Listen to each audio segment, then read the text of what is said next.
Good evening, good evening, good evening. Thank you for joining me here. And let's start things off a little light. Now, you don't hear about her often, but when you do hear about this little girl, she brings nothing but facts. Let's take a look. Prettiest Kardashian. Why am the only Kardashian kid? Dream. What? What? My dad's the only boy. No Okay. cat. Cat. There's no cat. Oh, there's one right there. You look so cute. Yes, you are the only Kardashian. Yeah, someone said yes, I'm the only Kardashian. And high five. Oh, where's Tokyo? Oh, she's in DC. I don't know what she's doing, but she's in DC. She's feeding the homeless. Oh, she's feeding the homeless. Who's my favorite aunt? All of them. I don't know. Where's my dad? My dad? He is Chilling. chilling. He's not coming. And that, ladies and gentlemen, is little Dream Kardashian. Now, I know she probably has the Kardashian Jenner clan in her kerfluffle because she said she is the only Kardashian grandchild, and she's not wrong. And what she said was actually absolutely correct. Her father is the only boy, so she is the only one that actually carries the Kardashian name. No hyphens, no nothing. Kim's kids are West's. Kylie's kids are Jenner's. Chloe's kids are Thompsons. And is it Courtney? Chloe's kids are Thompsons. Courtney's kids are Dissicks and whoever she married to now. Baby, leave it to the kids to bring the truth. Now, let's get into what can be comical, but is a little bit more serious. Let's start with a little bit of fuming MAGA. That's what I'm gonna call it. Fuming MAGA. Let me tell you, this country wasn't founded by illegal immigrants. It was founded by settlers who came here to build the country, not bring it down. Do you think George Soros is like a force behind the scenes controlling everything within the Democratic Party? Oh, he gives a lot of money to them, so what do you think? I mean, I don't have to think about that. Who's he giving money to? Do you think it's bad that a billionaire is controlling a party like that? In that respect, absolutely. His money is funneling to all these people that really don't deserve it. There's no meritocracy anymore, okay? There isn't. Would you be okay if George Soros used his money and influence to buy Facebook and then use it to boost pro-Kamala information? No, I would not be happy with that. What if he did a giveaway where you give $1 million away to people who register in swing states? Well, isn't that buying votes? Isn't that buying votes? Yeah. What do you think about Elon Musk? I think he's a great guy. Really, you like him? Yeah. You think it's okay that he's giving away $1 million to voters in Pennsylvania? He's not giving away Yeah, millions. he's doing a giveaway. Wait. He's doing a giveaway. My bad. Kamala Harris, they give away money to go vote for her. Do they? Yep.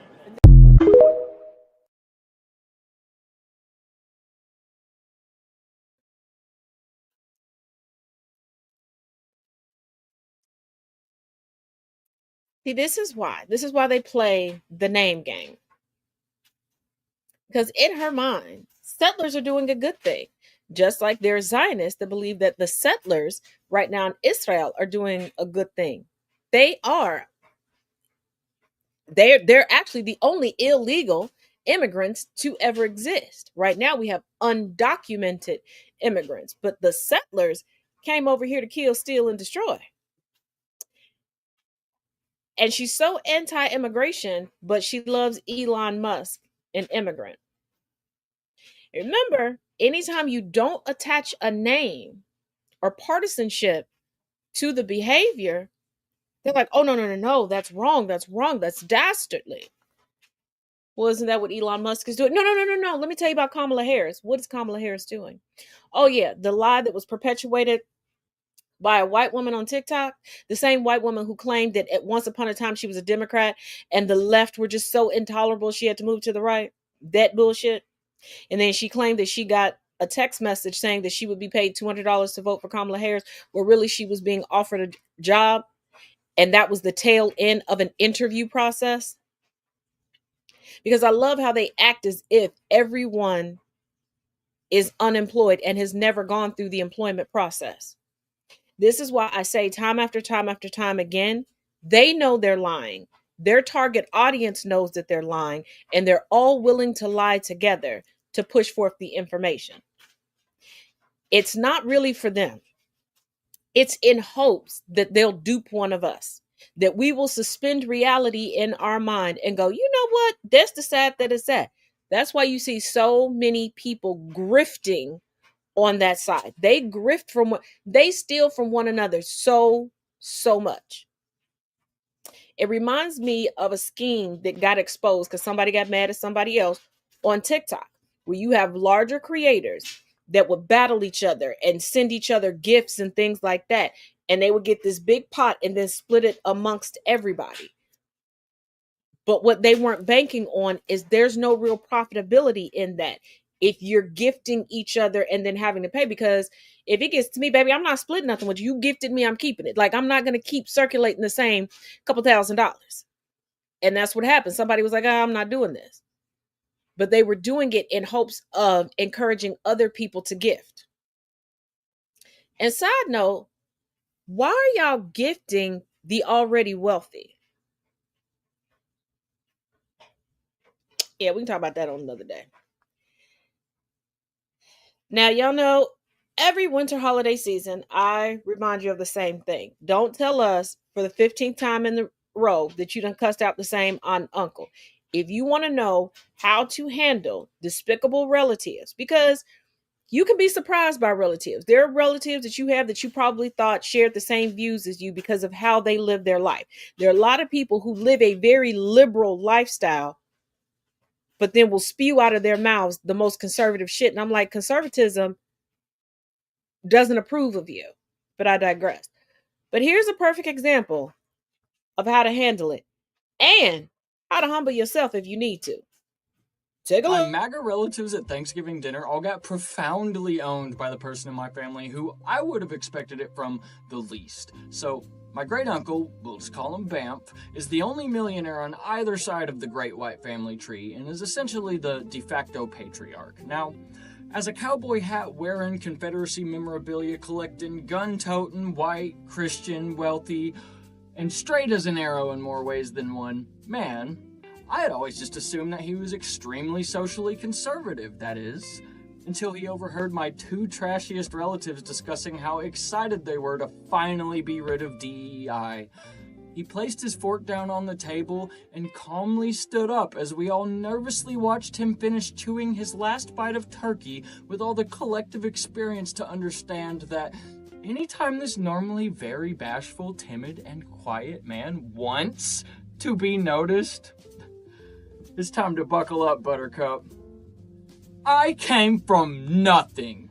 I grew up dirt poor in a town without a name, and the only reason that I was able to drag our family out of poverty was because I was granted a minority scholarship for being white Appalachia. He began pointing. You know how your mom was able to pay for your tuition? Because I paid her way through college. My career at GE gave me the knowledge and money to build you that house you live in. I bought you your first car so you could get a job at the company you're now managing. The fire in his eyes became a raging inferno. It's Thanksgiving, right? Well, affirmative action is the only reason we're all sitting here happy and healthy by a warm fire eating turkey and mashed potatoes. And it doesn't really seem right to me to be grateful for the things you have, but not the reason you have those things in the first place. He then gently sat back down before murmuring, "Bunch of spoiled brats," not so under his breath, and the rest of the night continued normally, as if nothing had ever happened. No, just kidding. It got even better, because right before I left, I walked up and told him that it was the most amazing thing I've ever seen anybody do ever. And without a moment's hesitation, as if he'd been waiting for a chance to say this his entire life, went, "You know what they say, if you give a man a fish and he starts complaining that he deserves more fish, then push him into the ocean, because that guy's an asshole." And I asked, "Who says that?" And he responded, "Me," winked awkwardly, and began laughing like a mad scientist. Happy Thanksgiving.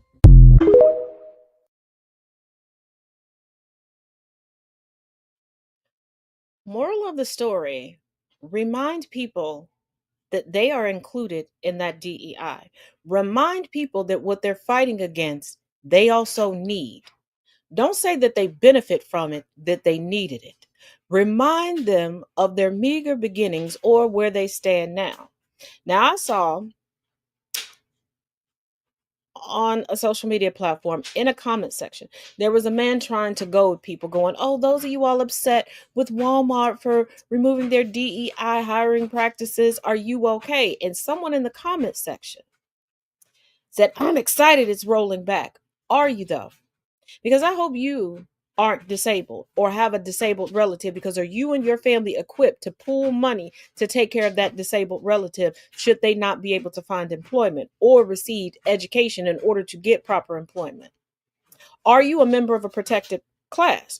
Are you currently pregnant? Are you over 40? Are you a woman? Because when they're rolling back DEI, the next move is going to be rolling back you having the ability to be unwed but still benefit from the health care package of your partner that you reside with.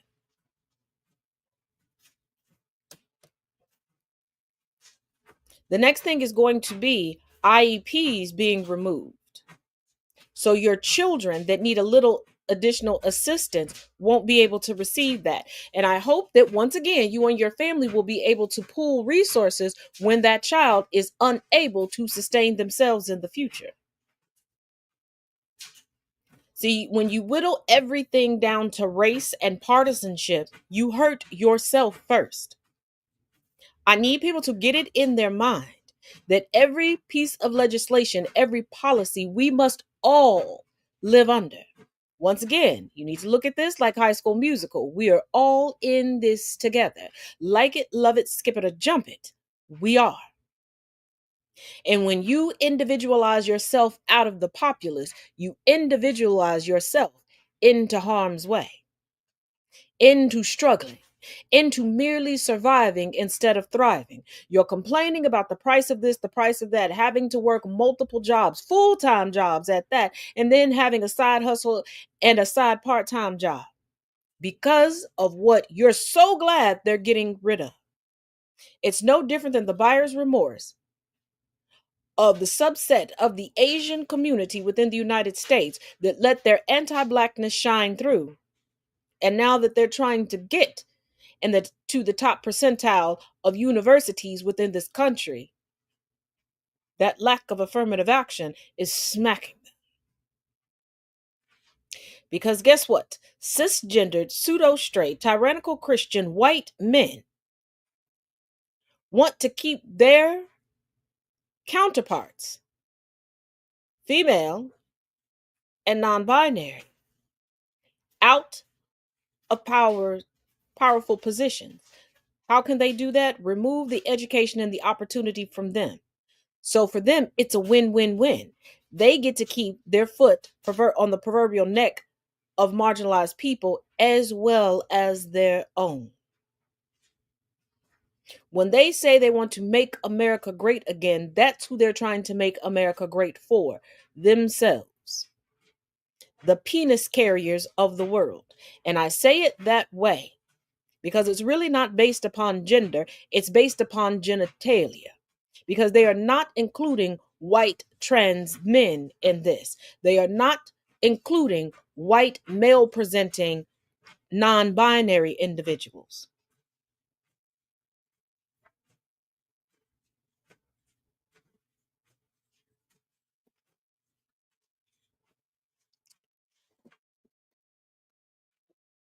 But now, let's see what they have to say about Candace Owens, who, once again, cannot travel to another country who has invited her for speaking engagements.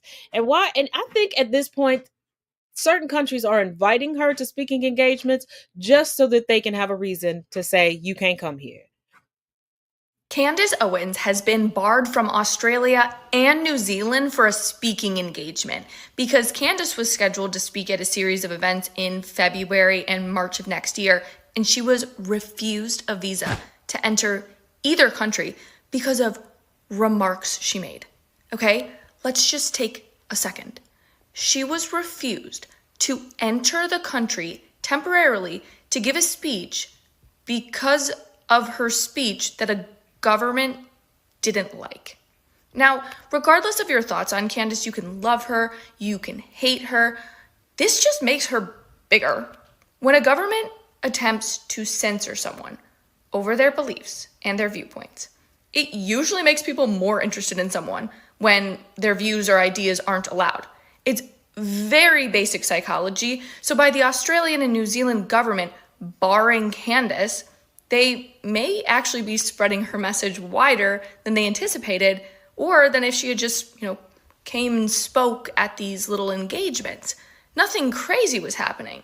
And the crazy part about this, well, even more crazy, is that the story came right after this very viral video where the head of the Australian Broadcasting Corporation called Joe Rogan reprehensible for utilizing free speech. I think people like Mr. Rogan prey on people's vulnerabilities. They prey on fear, they prey on anxiety, they prey on all of the elements that contribute to uncertainty in society. There's been this running theory on the right that the left doesn't do long-form media like podcasts because, well, they have institutional media like ABC, MSNBC, etc. And I grant you that point for sure. But most importantly, the left doesn't go on long-form podcasts because they have to censor things. That's just part of their nature. And because their ideas cannot hold up to the scrutiny of a long-form conversation. And most podcasters who are genuine podcasters don't edit stuff out in the way that maybe 60 Minutes would. And I think that's exactly what Australia and New Zealand are attempting to do. They're trying to kneecap conversations because they're just bad at having them.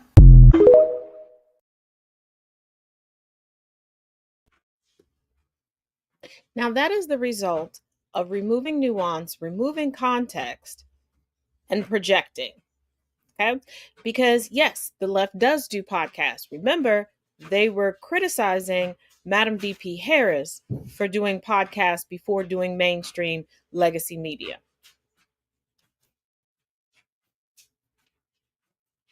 The conversations that cannot take scrutiny are the ones on the right. We see it, regardless of the platform that they're on. The right tends to go to extremist right-leaning podcasts because they don't question them. And they do edit things out to skew the narrative. Now, New Zealand and Australia do have freedom of speech. New Zealand is due to their Bill of Rights that was passed in 1990. So it's relatively new. But here's the thing. Freedom of speech does not mean freedom of consequences. And the freedom of speech is in regard to the government. But you cannot spew hateful, detrimental speech. Also, just like Joe Rogan's podcast, you cannot have the intent to sway people, especially a younger audience. Because a lot of the right-wing podcasts, they're not set up for the demographic within the host demographic, within their age range, within their generation. It's always talking down to younger generations, which to me is creep behavior. That's grooming behavior. That's my personal opinion. You can agree or you can disagree.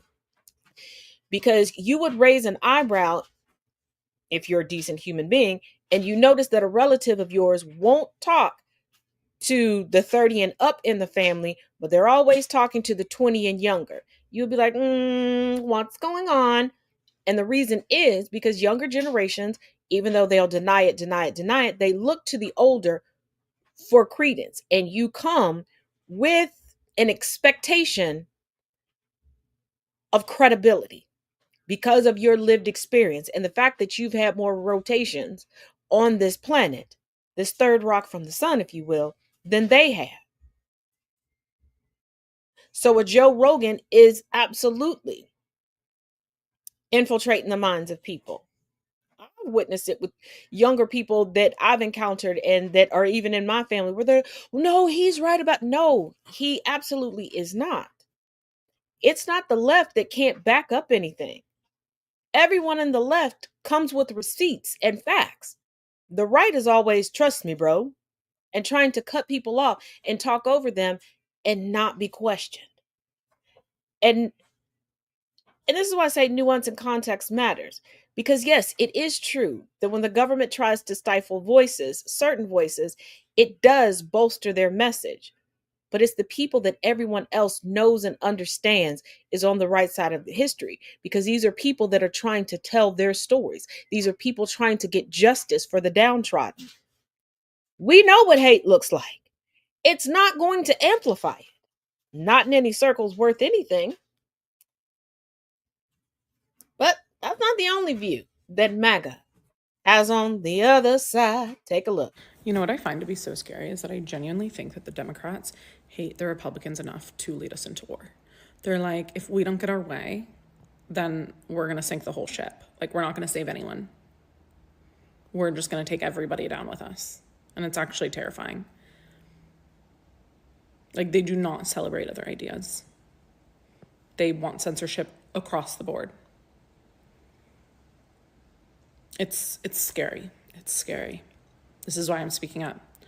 This is why I'm making these videos, because it needs to become more mainstream. Republicans, 76 million people, 75 million people that voted for Trump this election don't need to hide. We don't need to be ashamed about it, because there's nothing to be ashamed about. They targeted him and tried to take him down with one of the biggest smear campaigns I've ever seen, and were unsuccessful. But people believed it. People believe Trump to be this terrible person. And if you are one of those people, I really do encourage you to look deeper, really watch videos of him, or at the very least, watch the Joe Rogan podcast with Trump. You'll maybe realize that he's not, or, Dave Ramsey had a good one with Trump, but you might realize when you watch him in these long form discussions, you might realize he's not this monster that people say he was. They tried smearing him all over. They tried arresting him. They charged him with felonies after literally changing the law in New York to convict him of something that millions of people do. Something Obama did and got a slap on the wrist for. Tried accusing him. They say he's a rapist. That woman accused 3 other people of RAPE. And when she was asked why she didn't go after the other people that did it, she said that they weren't mean to her afterwards.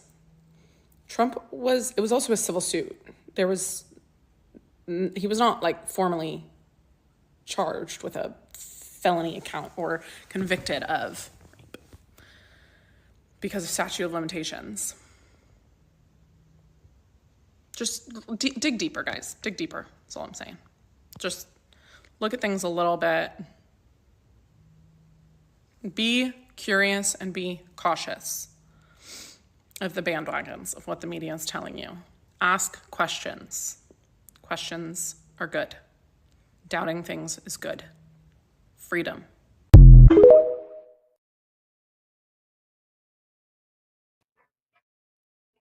Yes, questions are good. Now, let's go backwards. Your defense in him not being charged criminally is because the statute of limitations ran out. So you know that he's a rapist. The judge said he was a rapist. You're saying that they tried so hard, it was a smear campaign, and nothing stuck. 34 felonies stuck. Multiple civil cases were lost by him. He and his sons, who he threw under the bus, were convicted. His CFO convicted. His fixer, convicted. Former people from his inner circle have flipped, and the evidence came from members of the GOP. Mark Meadows, his former chief of staff, admitted that his book was fictitious. And saying specifically to see Trump in long form and go to the Joe Rogan podcast, actually, yes, go to the Joe Rogan podcast, because what is one big bombshell that came out of that? Eargate. Joe Rogan asked the question that nobody else did. Trump can't be coherent. And the longer you let him talk and spew, baby, because the two podcasts that she mentioned aren't the only two podcasts that he was on. He had some campaign violations in one.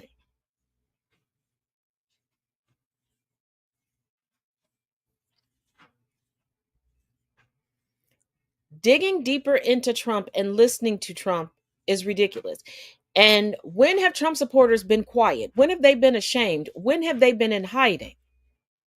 This was not an overwhelming victory, and I need people to stop saying it. It was not a landslide. He got 49% of the vote. And a big chunk of Democratic voters did not vote. So the propaganda campaigns, the smear campaigns, they worked. The lies people told, they worked. But let me also bring some accountability back to Democratic voters. Stop believing when people say, oh, it's going to be a landslide, thinking you don't have to vote. That's not how that works.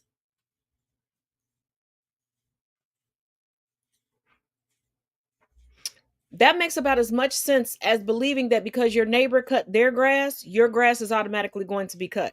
Because your neighbor renovated their house, your house is automatically going to be renovated or will automatically increase in value. That's not how it works. I need y'all to get out of the mindset of, oh, I see all this hype behind this person. They don't need my vote. Yes, they do. And you are putting yourself in a position to have taxation without representation, because you all are the biggest ones, the ones that refuse to vote or are sporadic in your voting. You all are the ones that complain the most. My representative doesn't represent me. Is that who you would have chosen? Well, no, shut the fuck up then. It's one thing to go out and cast your vote and who you wanted to represent you wasn't chosen. Okay, fine. But even then, instead of complaining to all of us, ring, ring, ring, tippity tap, tap, tell them. Because if y'all can tell Marjorie down at the 7-Eleven that she ain't changing out the soda fountain quick enough or good enough for you, and you tired of coming in there and your favorite drink is flat, you can tell the motherfuckers that you technically employ that they ain't doing shit right. Like, y'all have no problem cussing out everybody but who you should be cussing out. You have no problem telling people that you pay their salary except for the motherfuckers whose salary you actually pay. I will never understand this phenomenon. Y'all need to be studied. Because ain't no way I am going to let other people make any decisions for me as long as I am coherent. Now, if I'm knocking the fuck out, I ain't got no damn choice. I ain't got no damn choice. And I have a grandparent who, unfortunately, was in the hospital one year during election. And this is my set of grandparents that used to have a polling place in their garage for years when I was younger. And we didn't know he was going to be hospitalized, so we could not preemptively get him an absentee ballot before you bring that up. And it was too late at that point anyway. And he was pissed that he couldn't vote. He was pissed that other people would be able to decide who could represent him and he wouldn't have a say in it. And that's how you should be. Y'all want to scream bodily autonomy, but you won't go out and vote and make your voices heard when your voices need to be heard. Y'all want to be Karen in order to defraud a company, because that's what it is. When y'all go in there acting the ass, trying to get a discount, trying to get something for free, that's fraud. When y'all pretend like there was a hair in your food or you didn't like it so they could take it off the tab, that's fraud, aka theft. You're a thief. But you can't call up your representative and tell them what you want, because I do it on the regular. Okay. At this point, they know my voice. Fuck a first name basis. They know my voice. They know before they open up an email, because I have several email accounts that I email. They know from the sentence structure, it's a me. It's a me, Mario. Exactly. They know if there's going to be a council meeting, I'm going to be there. Oh, baby, and don't let it be virtual, because anything that takes place in the state, the tri-state area, the city, the county that I live in, I am going to be abreast about, and you're going to hear me. And for those that can't make it, I'm going to be their voice too, because yes, I take questions, I take points from my neighbors, my close friends, my family, and I take it. And I learned that from my papa. Because people were like, oh, why? They would ask him, why are you voting for this school levy? Your kids and grandkids are out of school. He said, because I don't know who's going to be that doctor that might save my life. I don't know who's going to be the attorney I need. I don't know who's going to be on that assembly line that's going to make the car that I'm going to drive. I don't know who's going to be in that factory getting my food together that I'm about to go and purchase to cook. And for those of y'all that are like, oh, rolling back regulations and we need to take it back to this time. Yay, Trump did that shit. And y'all are freaking out because carrots are fucked up. Eggs are fucked up. Now cucumbers are fucked up, which means your pickles are going to be fucked up. Infrastructure, roadways, fucked up. Trains are derailing at epic rates. Stop acting as if there isn't a domino effect. Please and thank you. Now let's get into a couple articles, because ugh. Hold on. Even though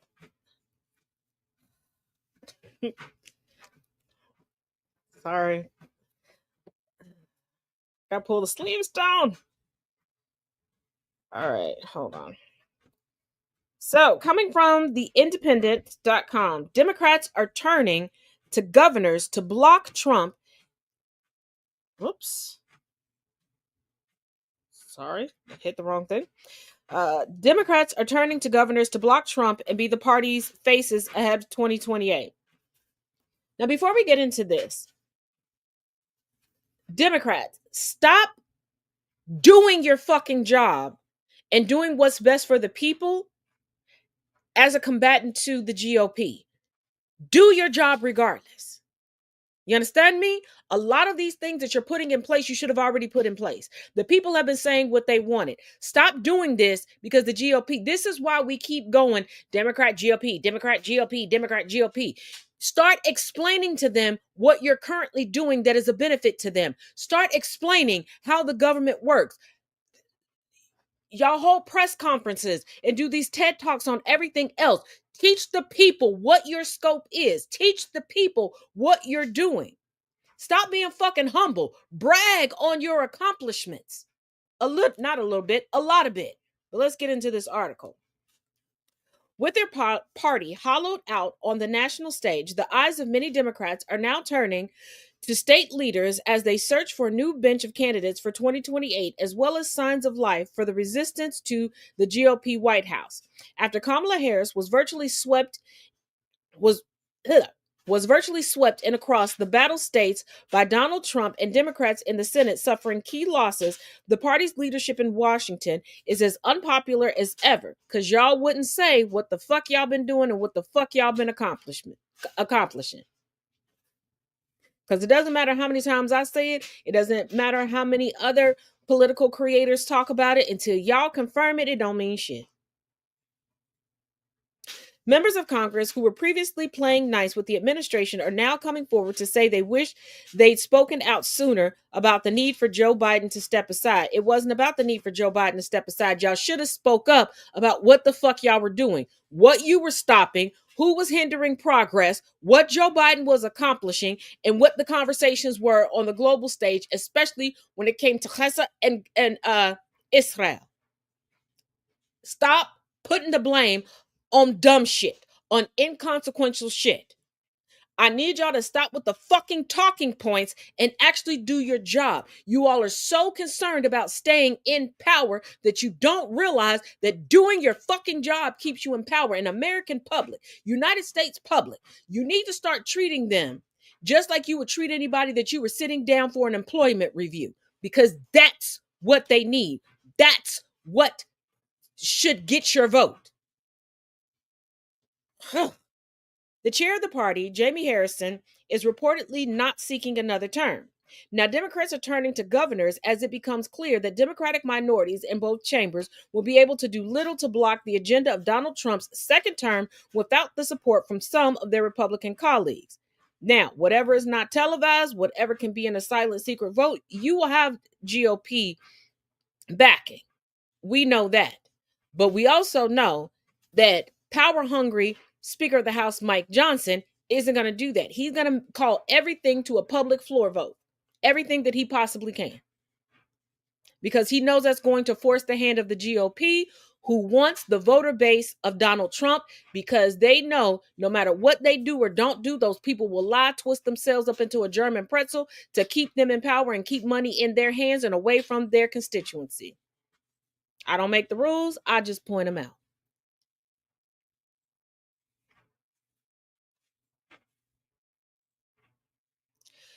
Some of those same governors are seen as the party's likeliest prospects for the next presidential election cycle, as many in Washington are now tainted somewhat by the stink of the Harris campaign's defeat. I need y'all to stop. Y'all acting like Kamala Harris is the one and only or the first Democratic candidate to lose. Y'all weren't even this fucking butthurt over Al Gore, who conceded before a recount was completed that he asked for. Like, I need y'all to fucking stop with this damn narrative. Was there a stench for the GOP when Trump lost?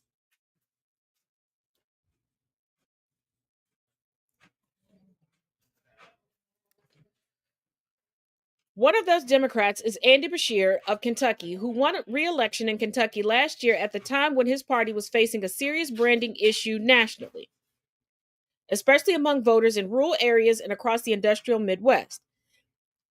An op-ed in the Kentucky Lantern described the governor as firmly in the hunt to succeed Trump as president in 2028 following Harris's loss. I'm going to give you two guesses. Why that article exists.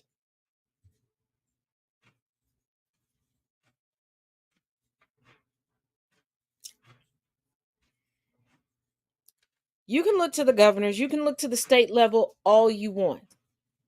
You know, because you complain, Democratic Party, you complain about people not understanding what's going on, but you're not explaining it to them. You need to do government for dummies for the country. You need to do things to stop the changing of curriculum in certain areas that are GOP/MAGA heavy. You need to step in and stop these book bannings. You need to speak up about what you've been doing to help the American people. That's your problem. It's not branding, it's education. You're dumbing down America, which is not helping you.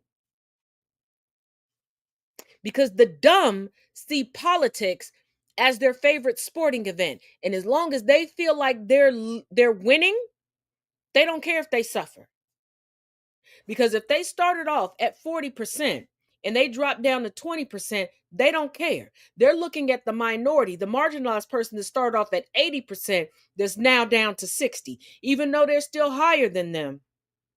That minority is still higher than them. They're lower than they were. And that is the solace that they're taking. That is the victory that they're looking at.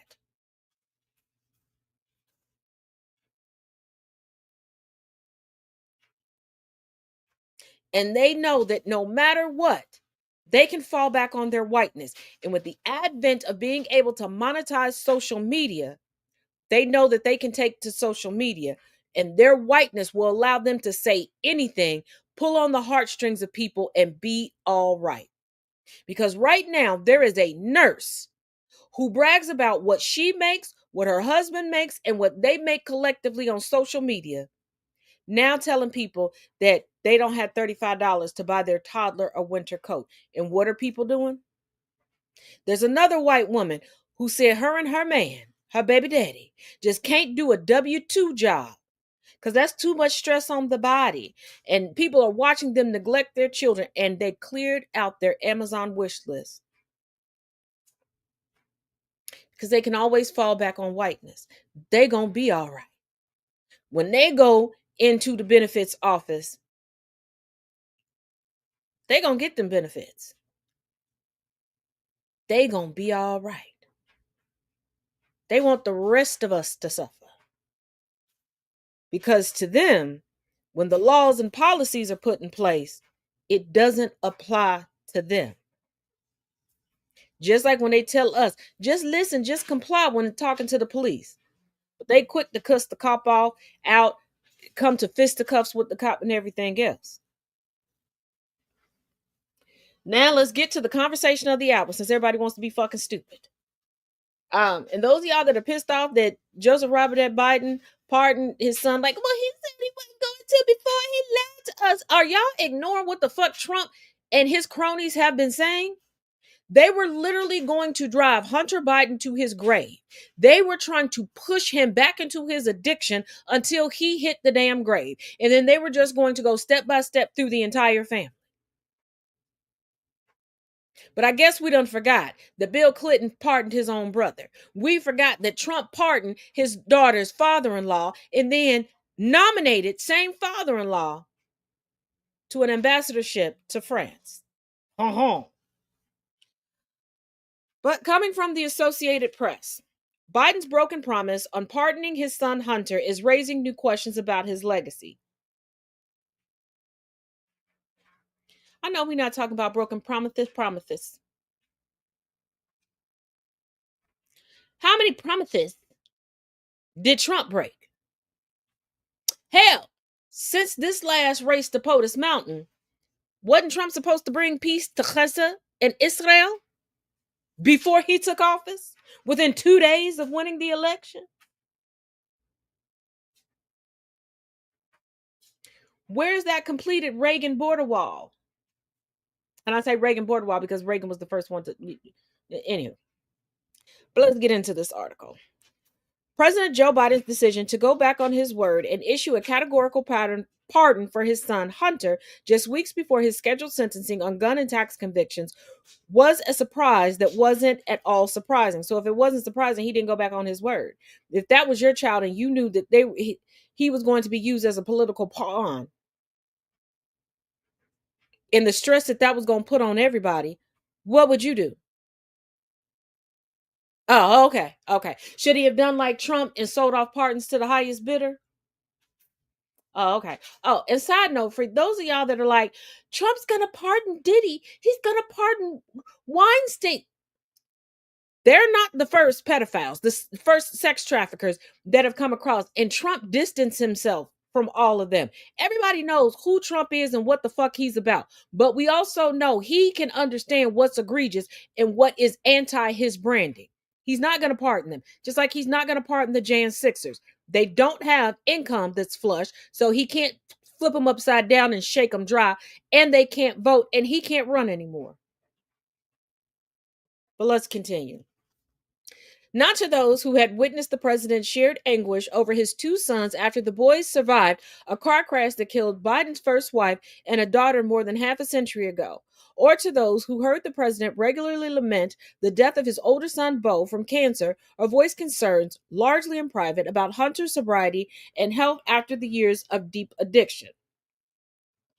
And also to add context, and no, I'm not making excuses for anybody, but Hunter Biden's drug addiction stems from the fact that he and his brother survived that car accident. Everybody talks about Biden's first wife and Biden's daughter passing away, but they miss the fact that these two young boys were in the car as well. Not only were they severely injured to the point where they were in the hospital for days, but they witnessed their mother and sister pass away. I want you to let that level of trauma sink in. And I also want y'all to realize how Biden was treated as a rookie senator, where he said, yes, I know I need to be sworn in, this, that, and the other, but I just lost my wife, my daughter, my boys are in the hospital. I'm going to be here. Whatever I need to do, I need to be able to do here. This is before Zoom. This is before email. Okay? This is a man who put his family first no matter what. He knew the career that was best suited for him, but he also knew who he was, first of all, and what was most important. And making this decision in the next 2 weeks is the anniversary of that accident and also the anniversary of, I believe, Bo's passing.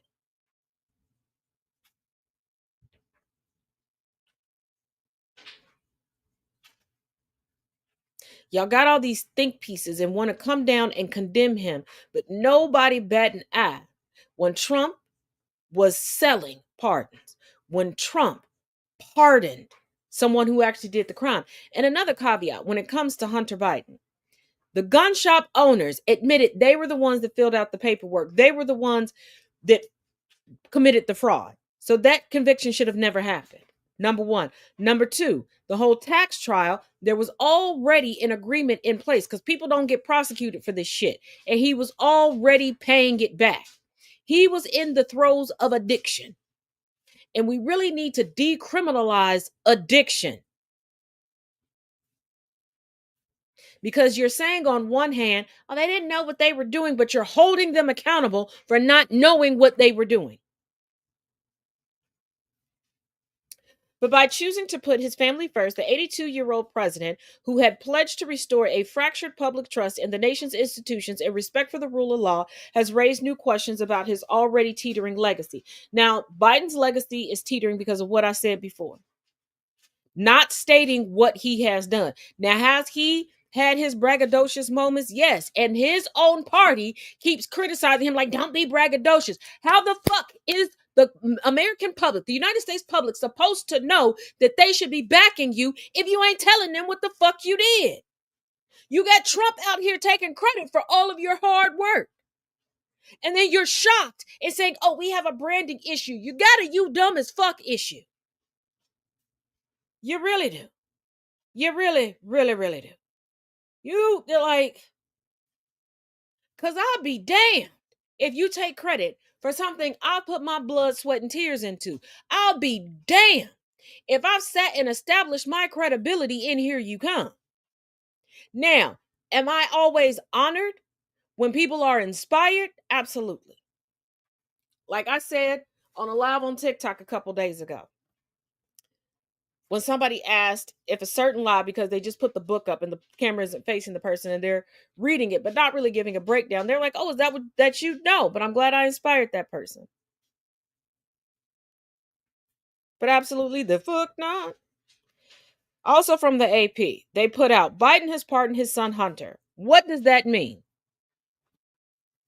That y'all can go to hell. That's what the fuck it means. But anywho, President Joe Biden had long pledged that he would not pardon his son Hunter, who was set to be sentenced this month for gun and tax convictions. But on Sunday, the president did it anyway.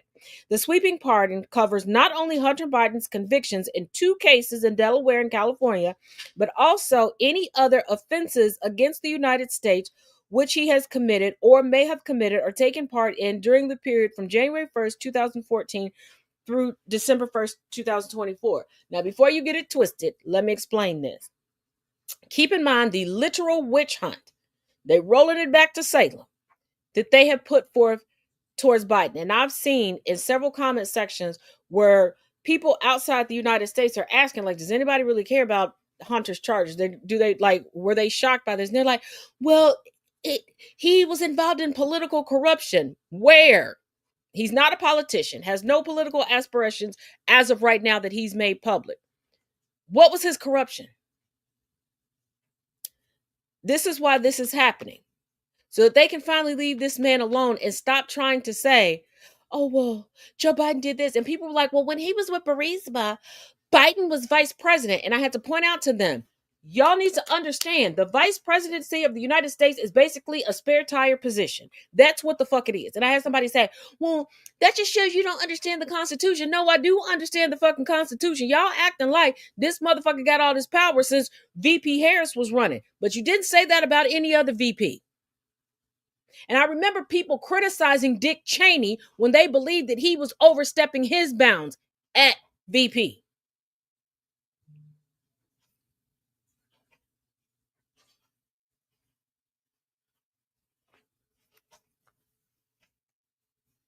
Like, y'all want everybody to be a fucking Kissinger. We don't want that. We don't need that. It's not very cutesy. Definitely not demure. Very demented.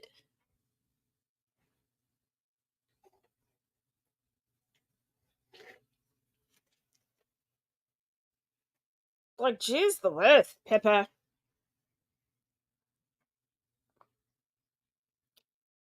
Like, if you don't understand something, say you don't understand. Just say that. Just say that. It is okay. Some people have voted and never really been political. Okay. But if you're deciding to get political, educate yourself. Ask the questions. Do the research. You don't even have to travel all the way down to the library anymore if you feel shame about that. Y'all look up everything else on your phone but critical, pertinent information. And I cannot express this enough. Remember, we all have to live with this shit. We all do. And if you're unsure and you got questions, the girl got classes. Click up the link tree. Get in there, okay? My classes ain't gonna break your bank. Okay, and if you want one-on-one tutoring, hit me up. We can work something out. But, geez Louise, I can't take it. I can't. And stop all the Anglo explaining and the mansplaining when you know you don't know. And I'm not even saying learn from the news because they're all skewed. They're all skewed. Everybody's so worried about being canceled that they won't tell the truth and they won't correct people when they know full-fledged that they're telling you bullshit. So take what you hear and double check it.